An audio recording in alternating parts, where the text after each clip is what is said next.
रायगड महाराष्ट्रासह देश विदेशातील ताज्या बातम्या पाहण्यासाठी मॅक्स इंडिया लाईव्ह चॅनलला सबस्क्राईब करा आणि बेल आयकॉन दाबायला विसरू नका.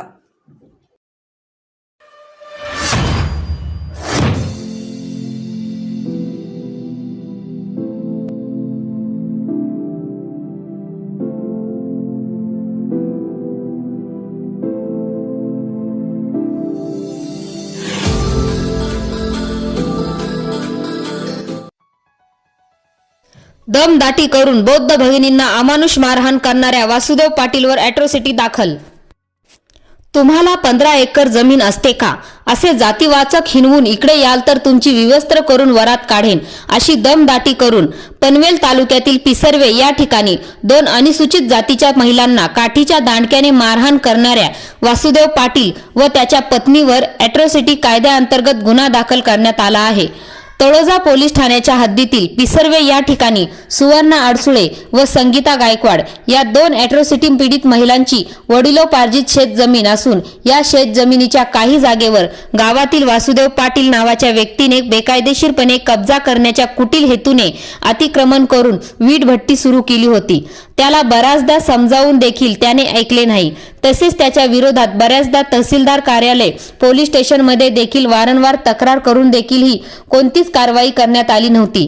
त्यामुळे वासुदेव पाटील याची हिंमत अधिकच वाढत गेली आणि तो या जागेवर येणाऱ्या सुवर्णा अडसुळे आणि त्याच्या परिवारावर अरेरावी करू लागला.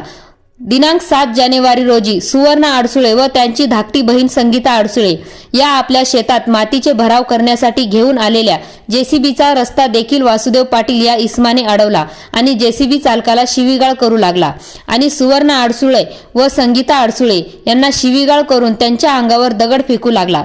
तसेच त्याने व त्याच्या पत्नीने संगीता गायकवाड यांचे केस धरून तिला मारहाण करू लागले. त्यामुळे बहिणीला सोडवायला गेलेल्या सुवर्णा अडसुळे यांना देखील खाली पाडून त्यांच्या हातापायावर कमरेला काठीच्या दांडक्याच्या साह्याने मारहाण केली. या मारहाणीत दोघींनाही गंभीर दुखापत झाली असून यामध्ये संगीता गायकवाड यांच्या डोक्याला आणि कानाला देखील गंभीर मार लागून त्यामधून रक्त वाहू लागले. त्यामुळे दोघींनाही पनवेल ग्रामीण रुग्णालयात दाखल करण्यात आले होते. त्यामुळे या घटनेतील आरोपी वासुदेव पाटील व त्याची पत्नी यांच्या विरोधात तळोजा पोलीस ठाण्यात अनुसूचित जाती व जमाती कायद्याअंतर्गत गुन्हा दाखल करण्यात आला आहे. यावेळी त्यांच्या समवेत ऑल इंडिया पॅन्थर संघटनेचे रायगड जिल्हा अध्यक्ष नरेश गायकवाड, मनोहर कांबळे, संदेश भालेराव, मिलिंद गायकवाड, सामाजिक कार्यकर्ते गोपीनाथ सोनावणे, आकाश कांबळे, ॲडव्होकेट स्वप्नील जगताप, भीम आर्मी, वंचित बहुजन आघाडीचे कार्यकर्ते देखील मोठ्या संख्येने उपस्थित होते. Dhammasheel Samant, news bureau, Raigad. ताई, तुम्हाला कशा पद्धतीची मारहाण झाली? काय नाव तुमचं? माझं नाव संगीता सुभाष गायकवाड. थोडक्यात सांगा कशी मारहाण झाली? मला शेतातून जायला रस्ता देत होता, त्यांनी जेसीबी अडवून ठेवलेलं होतं सर. कुणी नाव काय? त्याचा वासुदेव पाटील. आणि मग मी जेसीबीला कसं तरी बाहेर काढून घेतलं. नंतर त्याच्या आधी पण मला त्याच्या बायकोने मारले 2-3 कानाखाली. तरी पण आम्ही सोडून दिला, आम्ही आमचा रस्ता पकडला. आणि माझ्या कानात वगैरे मारून माझ्या कानातलं वगैरे हे केलं, रक्त वगैरे काढले. माझे केस पकडून ठेवलेली म्हणून माझी बहीण सोडवायला आली मला. तर तिला पण घेतलं, मॅक्सी बिक्शी पकडून तिला पण खाली पाडून आम्हाला दोघींना पण मारलं, खाली पाडूनच मारलं, उपट्या उपट्या घालूनच मारलं.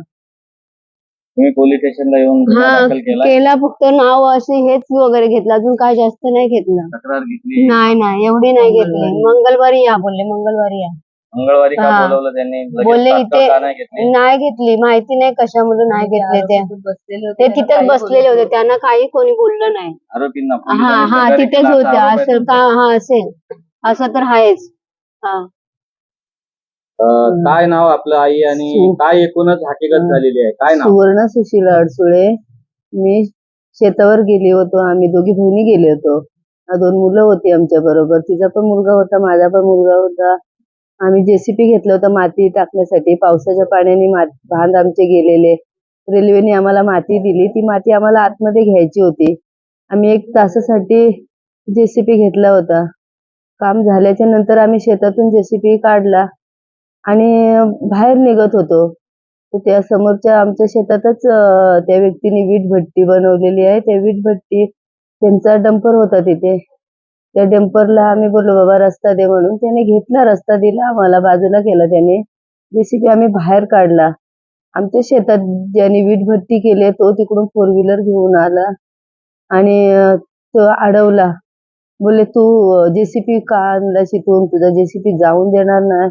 त्याला उतरवला खाली आणि त्याला दगड हे करायला लागला. कोणाचा जेसीपी, कोणाच्या सांगण्यावरून तू अगं शेतातून आणला, माझा शेत आहे, माझ्या शेतातून तू काढू शकत नाहीस जेसीपी म्हणून.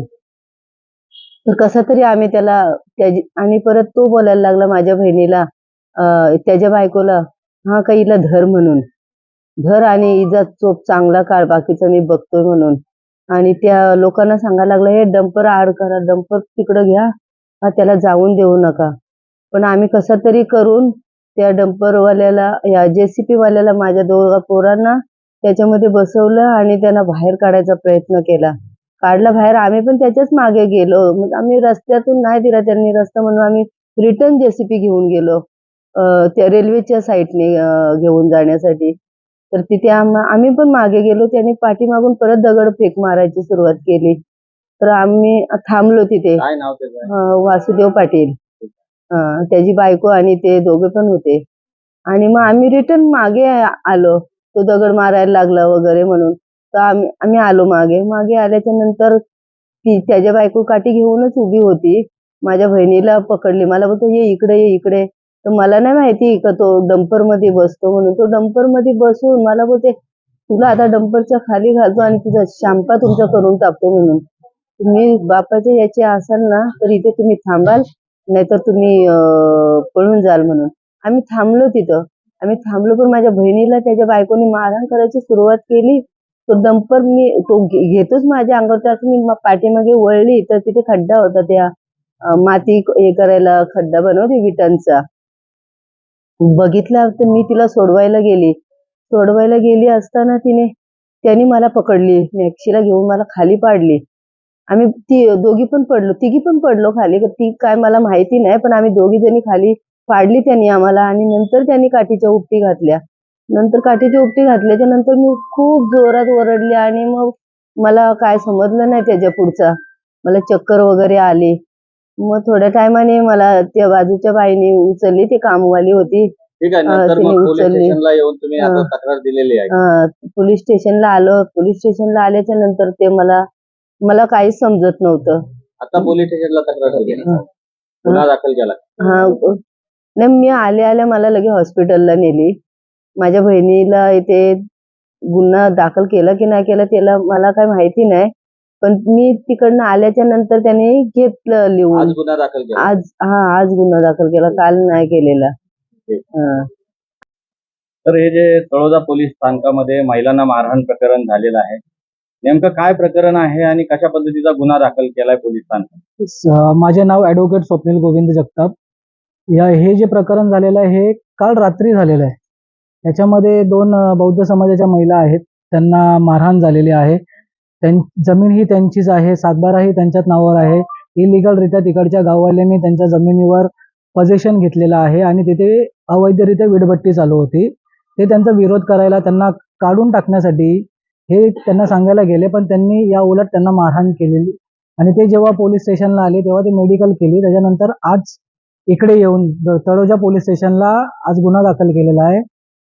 गुन्हा हा ॲट्रॉसिटी कायद्याअंतर्गत दाखल झालेला आहे. त्याच्यामध्ये 3(1)R, 3(1)S, 3(1)U, 3(1)F, 3(2) VA नुसार, तसेच नागरी हक्क संरक्षणचे 7(1)C, 7(1)D नुसार गुन्हा दाखल आज झालेला आहे.